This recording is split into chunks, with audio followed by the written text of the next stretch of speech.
We're the badass babes of entertainment. Let's be renegades, reckless, running through our veins. Let's be renegades, good for nothing, runaways.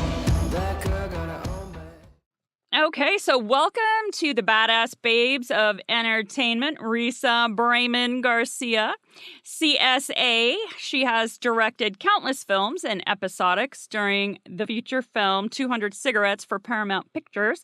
The movie stars Ben Affleck, Kate Hudson, Paul Rudd, and Christina Ricci. Risa also directed Life Stories, A Deadly Secret for HBO as part of a successful limited series and was nominated for an ACE Award. Risa has cast over 65 movies, including Fatal Attraction, Desperately Seeking Susan, and Speed. She has cast numerous television shows, including Roseanne, The Connors, CSI New York, The Affair, and Masters of Sex. Welcome to the Badass Babes of Entertainment, Risa. Yay! Thanks for coming on. What does badass mean to you? Well, it can be a lot of things, but highly successful and hardworking and just resilient and amazing. Got it. People that like to I'm just empower. talking into my computer now. Is that okay sound-wise for you? I didn't put in an external mic or anything. No, you're very clear. Okay, all right. So you'll handle the sound. Yeah. Absolutely. Yeah. Just one thing I want to clarify. I did not cast The Connors, but I have a casting credit on it because Okay. they were kind enough to identify that Billy Hopkins and I had cast the original Roseanne. So Gotcha. yeah. So, because it was the same for the most part, basic cast. So that's where that credit is from. Yeah. Gotcha. Okay. Well, very cool. And I am a huge CSI fan, so of course, Are you? yes, Megan was like, oh, she cast CSI. I'm like, oh, I love her. I did CSI New York, the pilot Yeah. in a few years. Yeah. Oh my gosh, yeah. I've watched every episode of every single one of them. So Really? And so now there's a whole new one. Yes. Yeah. And I watch it every week, don't I, Megan? Yes. How is She's it? like, How is she's it? like, I don't feel well. Put on CSI. It's really good. It's really good. They brought back, was it William Peterson and Georgia Fox? And it was a really interesting storyline. It was very exciting for the first season back. Oh, good. And we've heard that the second season is being picked up, but now it doesn't sound like William's coming back, but Georgia Fox might. So it'll be a different story. So it kind of sounds like they might be telling like a story each season, and then having just the normal where they solve a regular mystery as well, but then there's a bigger mystery going on behind it. That's what they did on this one, and it was excellent. Yeah. It was so good. Yes, I was stoked. Cool. Good to know. Okay. Yes. So we want to know what has been your most fulfilling project? In what arena? In anything I've ever done? Anything you've ever done, like something that just stuck with you as this was just such an amazing job or amazing moment for you? I don't know that there are moments. It's a moment, but it's something that I just that's come to me recently. I just lost one of my closest friends, unfortunately, who was a playwright, sorry. Edward Allan Baker, and what it reminded me of was the collaboration that we had in the New York Theater decades ago. And working in that arena, both as a director and as a producer, really was the heart of the work that I love. And it's where everything started. It was where my casting career started, my directing career started, my producing career started, and where I just defined who I was as a professional and as an artist. And so it's really come back to me lately because of his death. Sometimes it takes something that shakes you up like that to come back to what your values are, what's important, what you care about, what is the sort of the ethic of how you work, the core of how you work, and what art really means to you, and what it means. So I would, that's what comes to mind. I mean, I could talk about various movies and and certain collaborations, and I will say, as a casting director and producer in film, probably working with on those several movies over 8 years with Oliver Stone was a pretty fulfilling, albeit challenging journey experience, because as dictatorial in some ways as he was, and as challenging in some ways, he always respected certainly my department, and was in working with him was a collaboration, and I feel like that doesn't happen a whole lot, especially these days. Like those were, I'd say, the old days. But part of it was that there weren't a lot of eyes on the work. Now everybody sees everything. Everybody has access to your casting files, and they can go online and see every single audition, and people weigh in, and there's a lot of control, especially in television. I mean, not all television. I've done a lot of network television, and there's a lot of cooks in the kitchen, Mm-hmm. and I really cherish and relish those days where you had some creative autonomy, where you were trusted to do the work that you were really good at, and Oliver was respectful that way. And also working on his films, like you threw yourself in, you dove into those worlds. You had to immerse yourself in the world of the movie.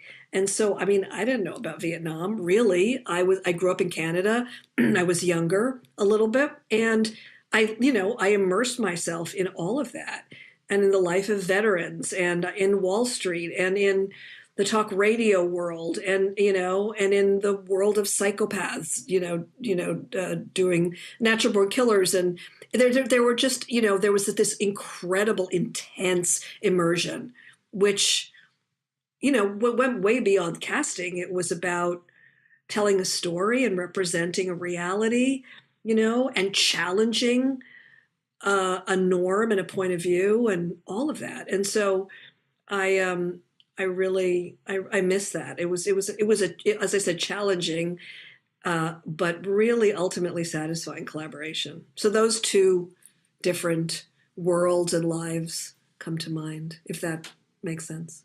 Absolutely. No, that's an amazing story for sure. Um, so of course, with you've seen a lot, obviously, because you've worked in different facets of this business.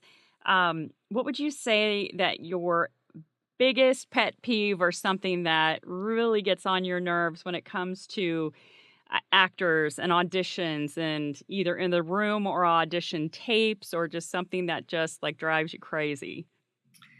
It's a combination of things, when actors aren't prepared, and I think preparation is a challenging notion, because for some people, preparation means I memorize all the lines and I sculpt my journey in the scene, and I know when I'm going to stand and I'm sitting, how I'm going to say these words, and there's a lot of preparation that goes into that, which to me doesn't mean anything. Like that's just a lot of being performative and presenting an idea, or like something to casting that is stale or dead. I don't love that. It doesn't work. So when I say prepared, it's like really, again, immersing yourself in the world of the play, and in the story, and really workshopping it, and knowing it, and taking it seriously, and doing the work to be able to bring yourself to the story, and also to bring a really clear point of view into the work, and then bringing that into the room, even if it's in your self-tape. What I don't love is when actors don't know how to prepare, and they don't prepare accordingly, and they're doing this sort of stale, stiff performance. I also don't love, especially in the self-tape world, which is where we are right now, and we will be again for a long time. And, I think we will get in person again at some point, but not for a while, and never fully. I think self-tapes are here to stay. They were pretty much taking over even before the pandemic on some level. But when actors look at this self-tape as, let me recreate an audition, because that's what they know. And so they'll stand stiffly in front of a wall, a blue wall, which is now a gray wall, like and glare themselves with these ring lights and talk to post-its and just be in this void, and then like do all the things that don't work in an audition. Like, why would you want to do that? It didn't work in the audition room. Why are you now recreating it in your bedroom? It's like that doesn't make any sense. And I know self-tapes are challenging, and I really feel for actors who have to turn something around in 24 hours or 12 hours, sometimes 14 pages without a reader. It's really it's challenging, but there are great ways to make the self-tape thing work. We've actually put a PDF out called The Perfect Imperfect Self-Tape, because I just want so much, and at my studio, the BGB studio that I run with my partner Steve Braun and where we teach, we spend so much time and focus on helping actors get past all of those limited beliefs about what the self-tape and the audition is. And I don't love when actors come in the room to present, but also in fear, wanting to please. This should be a collaborative experience. This needs to be a give and take. We are in a workshop together. We are discovering what this is. We are figuring this out, and together. And if you walk into the room trying to get it right, trying to please, trying to remember your words, falling off your high heels, just in this place of anxiety and performance, then you're like, how are we going to figure this out together? It's got to be something that is alive, that's happening in real time, and that you bring a really clear, distinctive, personal, strong point of view to the work. When that doesn't happen, it's challenging, and it's hard to undo it. It's really hard. And I've sat through hours and hours of auditions where, actors have memorized the speech and they're talking to 500 people and they're making a speech to the air. And when I'm trying to get them to a place of, what are you saying and why are you saying it and who are you really talking to and what do you really want out of this and what matters to you, they can't do it because they've practiced it and learned it in a way, and you'll see really good actors like time after time get stuck in this spin, and it's hard to undo that. And then that one actor walks in and it's magical because they're living inside it, and it's a living, breathing thing, and it's beautiful and really personal and emotionally grounded and clear. Then you go, oh, wow, that's it right there. And that's what people respond to in a self-tape or in an audition. And it doesn't happen that often. And I don't love that. I don't love that it's rare that you get someone who walks in and does that work. And plenty of good actors will walk in the room, but there's a disconnect, man. And it's challenging. And I know that's something that we preach all the time to our clients, is that connection and being believable and feeling it. And if, with our kid clients, we tell parents, we're like, if your child doesn't give you goosebumps because you believe them and you're like, who is this? Then it's not right. It's not where it needs to be, because unless you feel like overwhelmed because you know your kid and when something is like so amazing versus just them on a normal day. And that's, because parents sometimes, well, how do I know if it's good? Trust me, you'll know. You'll feel it. Because my son started out when he was 12, and it, for the longest time, I was like beating my head against the wall. I'm like, okay, I don't know what to do. Then all of a sudden, he went into a coach who turned it all around, and I watched his tape and I was like, who is that? Because I felt it. It was just like, oh my God. And then I knew. I'm like, that's what we've been waiting to see. So I totally get what you're saying. What was the switch for him? I just think it was like how the coach approached him and talked to him about it, and, just basically said, BS, I don't believe you, and got him to shake off what, the robotic, like you said, you stand here, you do this, you repeat this, you're memorized. But when he got him to connect with the characters. And it was so funny because it was when everybody was auditioning for Stranger Things. And he put 2 different roles on tape and he got called back for both of them. And, you know, my kid is Caucasian and one of them was for the African American kid. So I'm like, okay, I don't know how that's going to work, but okay. That was just crazy. So I was super stoked to see him have that epiphany and that change. And then that year, he like literally booked 12 different projects. Once it clicked. And it was like, I'm not sure what's happening right now, but let's go with this. Yeah, and it was just like this epiphany he had, and he just felt it, and it was magic. And See, I didn't know that. I like Bryce a lot more now. I'm gonna be like, you should have booked Stranger Things, and I really would have been your best friend. So I know. By the time they were done, he was too old, but yeah, that was just exciting just to have that moment of, because I didn't know what to do anymore, and I'm like beating my head against the wall and, you know, getting to the point, I'm like, you know, if you don't want to do this anymore, you don't have to. If you're not enjoying it, you know, you don't want them to be miserable or feel like they're not doing well. And then, I don't know, something just magical happened. And then he was off to the races and did really well. And, you know, now he's 20. And Well, yeah. yeah. You know, you said magical. I think it feels magical because, as you said, you feel it, and that's what we all want to do. I mean, an actor's job is to affect their audience on an emotional level. That's it, you know, and to be affected and to listen wholeheartedly and to be present.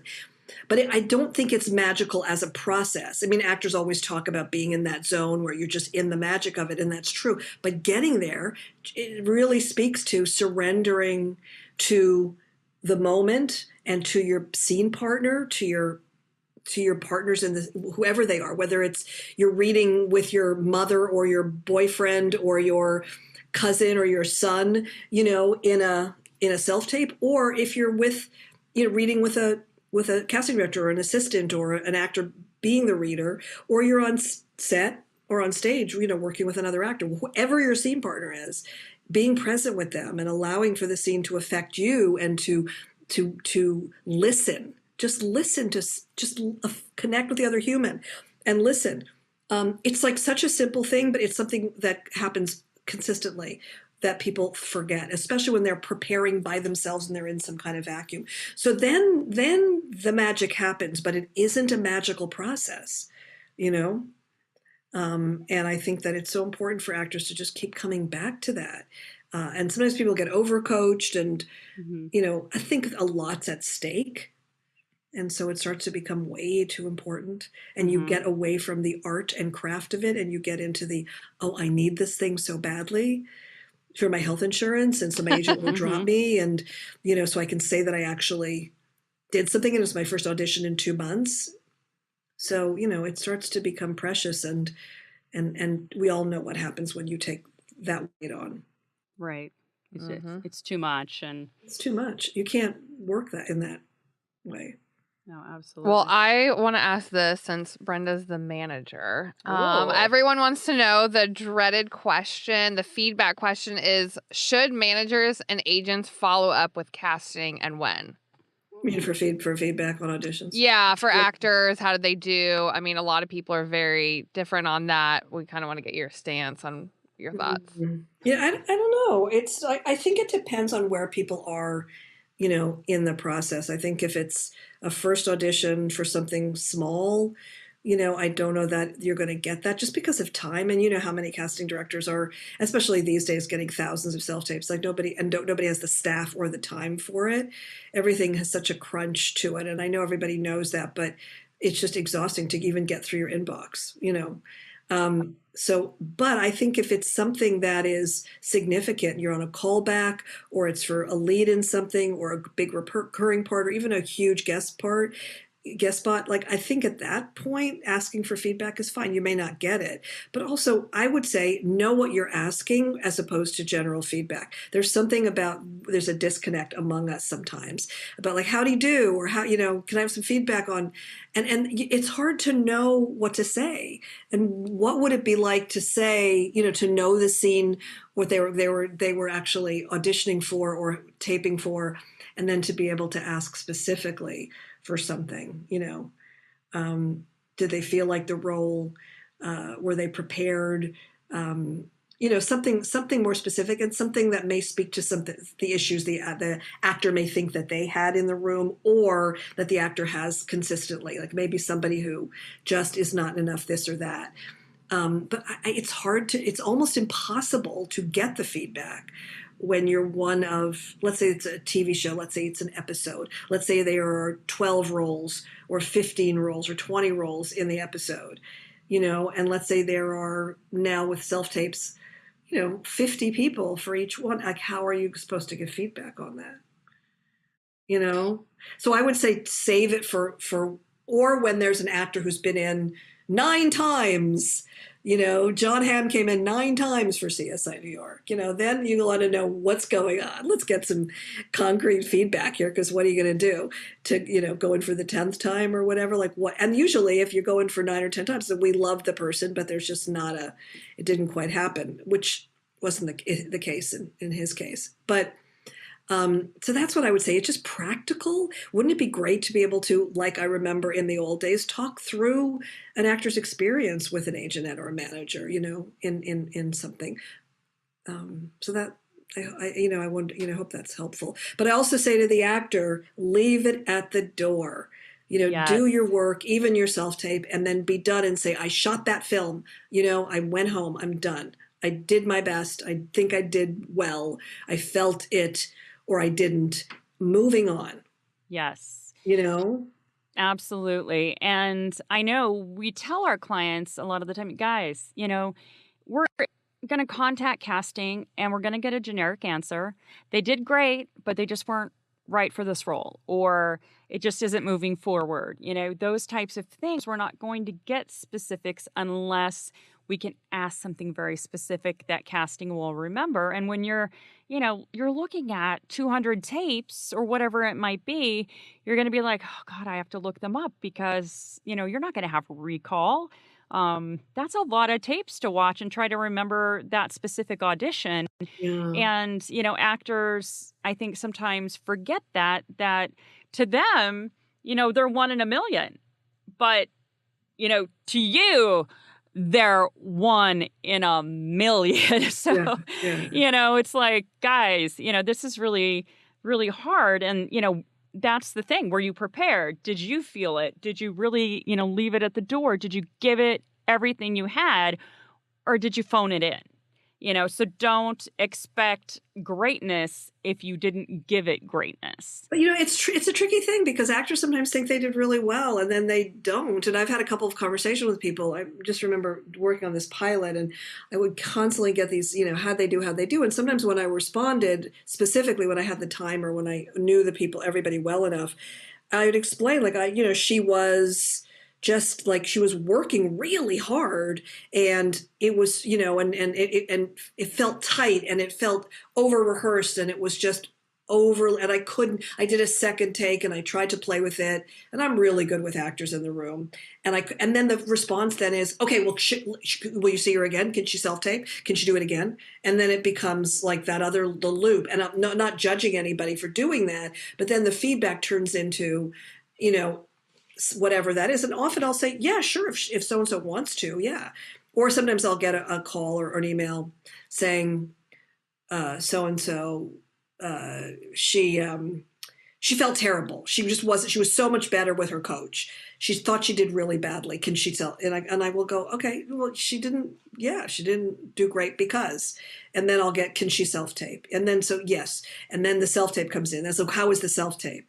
Interestingly, no better than in the room. Why is that? Well, because, she was very tight, very tense in her head, kept starting all over again. Like, there's a lot of stuff going on. I can't undo that. I would love to in class or in a coaching session or another time, but there's work she has to do on herself to be able to walk into the room. This is a seasoned actor. I'm thinking of someone in particular, to be able to walk into the room and, workshop this with me and not be so tight or so over-prepared or so, so tense that she's so worried about the lines that she can't get through the first half of the scene. Like, there's something going on there. and the self-tape was the same. Now I've spent not only 20 minutes in the room with the actor, another 5 minutes watching the tape or part of the tape, but now I'm on on a phone call or an email, and now I've given this actor 45 minutes when it's never going to happen. And I want so desperately, I really have compassion for actors. I really love actors more than I should. I will do anything for actors, but sometimes you hit the point where some work has to be done outside of this. And now I've just gone, oh my God, I've just spent like an hour on this actor and I can't even help them. And I certainly can't get this role cast this way. Right. So, I mean, just understanding what that is. And I really love that agents and managers are working for their clients. Whenever I do a career coaching, I tell actors, talk to your reps, have an honest conversation, understand where they're coming from. But yes, I love when agents and managers advocate for their clients and believe in their clients, but also get realistic as to what's going on with your people, and then let's all figure out the best way to solve the issues at hand. Absolutely. Our show's sponsor today is Roasted Luxury. And this coffee is so freaking good. I can't even begin to tell you. You'll never have to leave home again for coffee. And it's organic, fair trade, and small business, which we love. This is a good thing. They offer honey processed coffee, which means that the coffee is naturally sweeter. So you badass babes can add less sugar and have that second or third cup without the guilt, which we also love. Go to roastedluxury.com and use promo code BABES15 for 15% off your entire order. And you can feel good about helping a local business person who is also a badass babe. Yes. So thanks so much to Roasted Luxury for being our very first sponsor on Badass Babes of Entertainment. So what are you watching on TV right now? Oh, interesting question. Was frustrated with this last season of Succession, but watched it. Like the last 2 episodes, thought it took a long time to get underway. What am I watching? What am I watching?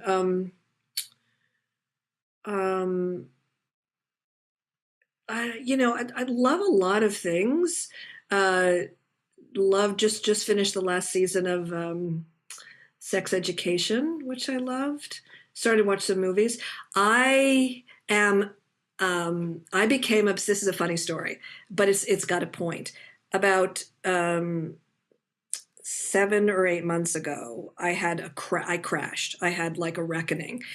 I had held my studio together, and we just so that we wouldn't fall apart. We went online. We had 20 classes online. We just redefined ourselves. It was exhausting, and I was holding up hundreds and hundreds of people. And then finally, a year after the pandemic had started, I crashed big time, and I couldn't make it out of bed. And I had just finished watching The Wire again, which is not fun, but it's work. I think watching The Wire is work, but I love it, and I know people on it, and I just finished it, and I couldn't get out of bed, and my husband said, you need some fantasy thing to watch, just something to escape, and I thought, oh, I need more than that, but okay, and then I remembered that a friend of mine had been writing on a show, and it sort of popped up in my Netflix, and so I started watching Outlander. Oh, yeah. And I became obsessed with Outlander, which is not normally my kind of show, but it saved my life, honestly, because it just allowed, it became this aligned, emotional sort of crisis, reckoning, therapy, fantasy that I went into. And I know people on the show, and I know people who write on the show, that didn't help. I thought, okay, let me get some reality here. But I continue to watch it, pretty often. And that's sort of my go-to. And then I started watching a lot of shows like that, which is kind of funny, like Poldark and A Discovery of Witches. Oh. And which are not my normal go-to shows. But there's a lot of amazing television. There's just, as you know, extraordinary TV out there. So I'm looking for a good show. I just watched Maid, which I really liked. I need to see that. I haven't seen that yet. Yeah, it's really good. Uh, I don't know. What do you guys like? What are you watching?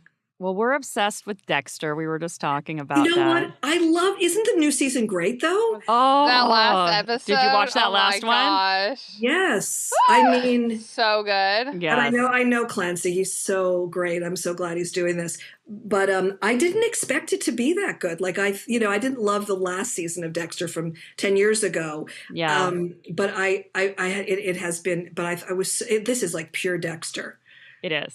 Like Isn't it? Yeah. from So the good. rising from the ashes, so to God. speak. And Yeah. the kid is so great. I love the relationship my with his son. gosh. Like it's Yes. really, really great. Yeah, I'm glad you mentioned that. Yes, I love Dexter. What else are you watching? Let's see. Truth Be Told, I really, really Oh, yeah? enjoyed. Yeah, there's been 2 seasons of that so far, and I absolutely love it with Octavia Spencer. Yeah, I've heard that. Yes, I haven't really, watched it yet. really good. And of course, she's a podcaster and she's Yeah. solving murder mysteries. And, I love all of that stuff. I'm really into true crime. So, Are and you? that, big time. Well, Yes. yeah, you have your CSI thing. Yeah. Oh, yeah. I watch all the CSIs. I watch, every episode of Criminal Minds. Yeah. So I listen to murder podcasts all the time. That's so interesting. Yeah, I love British television and Australian television and Yes. French television. Call My Agent. Yes. I've yeah, heard that's great. I've heard that's really funny. really fun. It's so fun. Yeah. Are you watching Ted Lasso? Ted Lasso was great. Yeah, I loved it. Yes. Yeah. Oh my gosh. Roy Kent. I love him so much. He is my No, there's favorite. a lot of really amazing television out right now. It's great to Yeah. see. It's great to. It is. It's nice to be able to escape. And I think we really needed that, especially because of the pandemic, Yeah. thank goodness there was so much great TV and movies and things happening because it really helped us get through it. You could binge, 6, 7 seasons of something. Yeah. Line of Duty, the British show, I had never seen it. And so I watched like 7 seasons in a row, which was so great. Isn't it crazy? And you're like, I can't believe I just watched 7 seasons. Yeah. Yeah. Well, that was my Outlander experience. I watched one episode and I thought I could watch another. And then 6 o'clock in the morning, I was still watching it. Yes, I know. I go down that rabbit hole too, and I'm like, I have got to go to bed. I can't do this anymore. I've got to shut my eyes. Sometimes you need to do that, Yeah. Yeah, Yep. I'm watching a lot of movies right now. I'm like deep into all the movies because I have to, of course, vote. And Mhm. and that's been really interesting to watch the movies this year because there's such a disparity. I was one of the people in my office who had two screeners, and there are very few screeners now. You can watch everything online. Right. And you can actually, the Academy has an app that you can watch on your television. So, you can watch on whatever. But I've been going to screenings because I didn't used to go Mhm. to the theater to watch things, but it's so great now to get out and go to the Yes. movies and watch them in the theater. And you want to, West Side Story and Dune, you want to be seeing it on a big screen. Belfast, you want to see that in the movies. But she was sitting there with Dune, the screener for Dune, and the what's it called? The air, not the Ricardos, and Gucci, and she's like had them Oh, both yeah, in her House of hand. Gucci. She goes, so I Yeah. said, watch them back to back. They're like absurdly different. Gucci's not. I'm not recommending it by any means, believe me.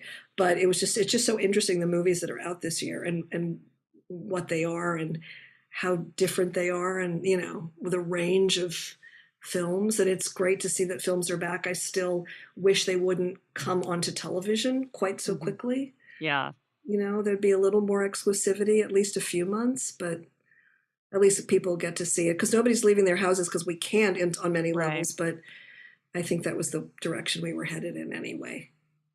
It just happened a lot faster than, Yeah. Yeah. because of where we were at for sure.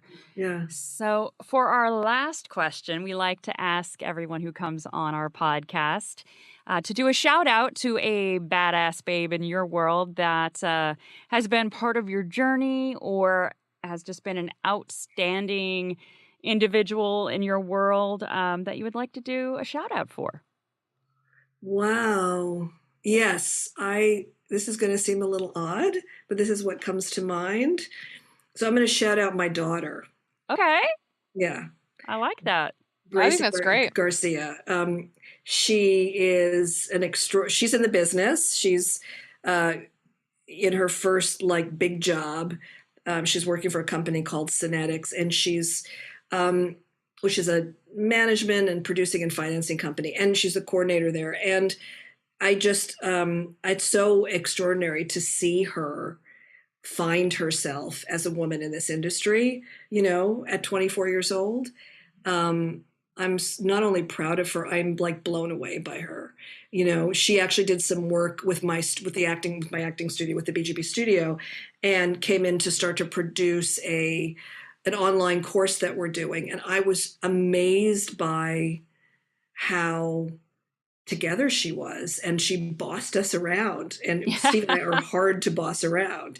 And I saw it. I said, oh my God, this person, this young woman is a leader, a producer, a badass babe. She is a kick-ass young woman, and just blew my mind as a professional. And it's not that you might say, oh, well, she's your daughter. Well, of course. But, I'm pretty tough on my own family in some ways. And I had no idea. I mean, she's talented. She's an incredible writer. She's a great actor. She knows that acting is not the only place to go. And she's not that she's put it aside. She's found other things that she's equally passionate about. And she wants to, make television and make movies and make theater, and she will, and she is. But that, like, to me, she is an inspiration to me, and she's taught me how to be a better woman, how to be a better professional in this industry as a woman. And I came up at a time when it was really hard, as a woman director, really, really challenging, in the theater and in television and film. And I've just learned so much from her. So I would say she is my shout out. I love that. I love that too. That's the first time we've had someone say a daughter. Yeah. Usually the mom. Usually everybody says their mom. So I think that's really I think it's great. Amazing. And we need that. We need these younger women, coming up and keeping it going and building on, the success and the hard work of the women that have come before them. And so, and they just need to do it with that gumption and to be fearless and, and not take no for an answer and just say, I can do this and I'm not afraid. And I love it. Yeah. And she's doing it with incredible compassion, like it's a different thing. And collaborating with other women for her is just a given. Yes. I came up under a lot of women who did not treat me that well. It was tough because they had like killed and clawed and scratched and screwed their way to wherever they were, and then they some of them, many of them were not that generous, and kind. And I understand why now, your generations, decades later. But I love watching my daughter and her friends make work together, because these women they're not only fearless. I mean, they have plenty of fear and plenty of anxiety. Right. Oh my God, this generation is a very anxious generation. But they're, as women together, they know how to like groove together and collaborate and support each other. And it's just, and help each other and be, and really hold each other up. And that's, that's really inspiring as a community, as a generation of young women in this business. So absolutely. And that's kind of, why this podcast ended up kind of morphing into what it's morphed into, because the conversations that we were having and hearing that women had been up against, well, no one helped me. Why should I help you, kind of thing. And it's like, there's just no room for that anymore. We have to help each other. We have to, support each other, because we shouldn't have to do some of the horrible things that the women before us have had to do in order to succeed. It needs to be off of our merit and our hard work and, just like men.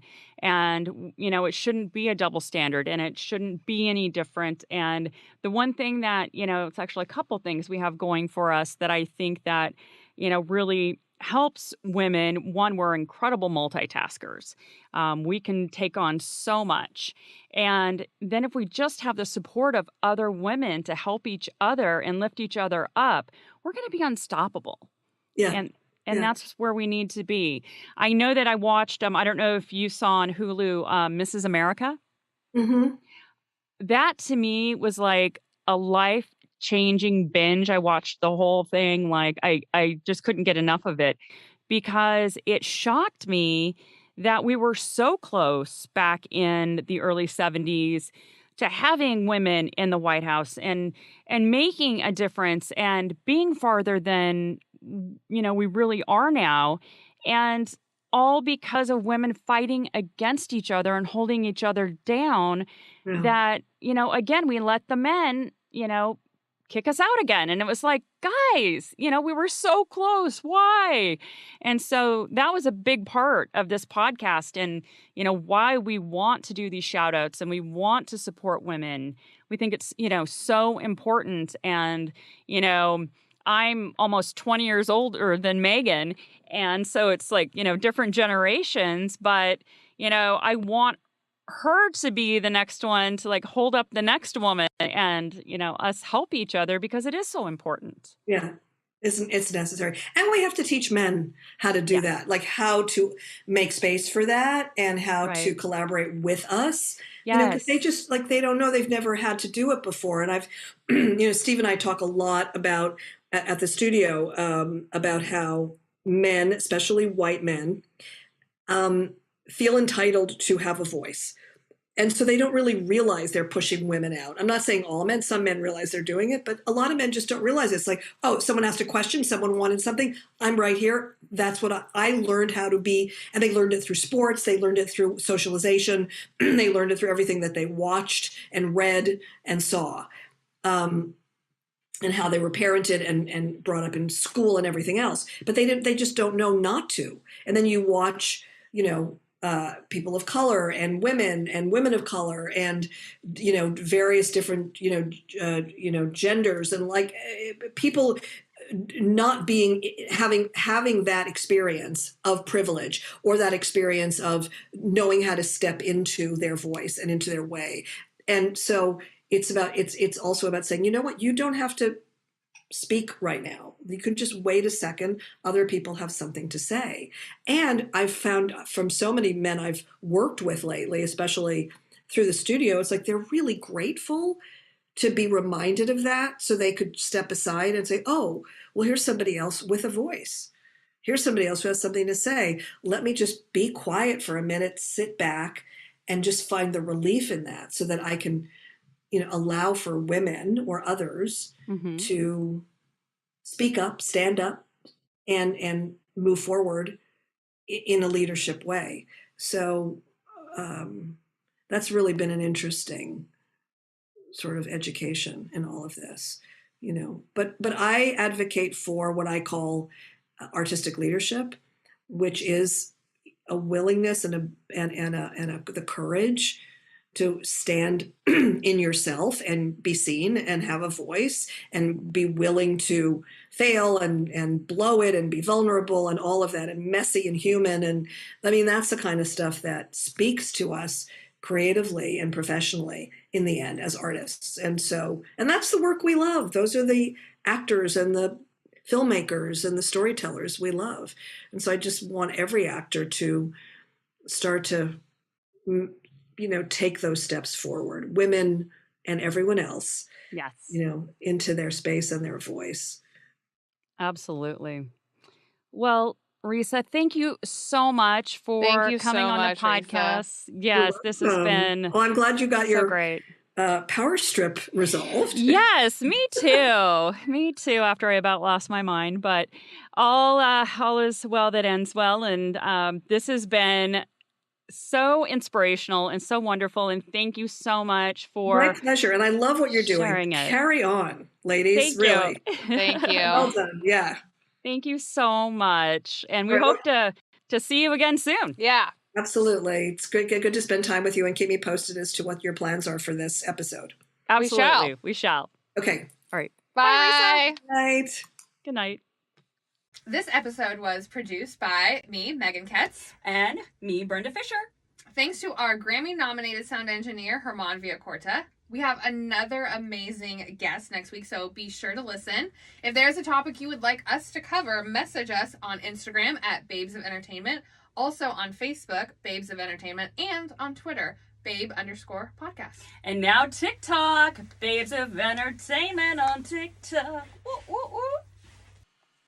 This podcast was produced by RSA Entertainment and Rogue Matter. Join the movement. Go Rogue. Bad girl with a good heart. Lost boy got a fresh start. And she's my gasoline.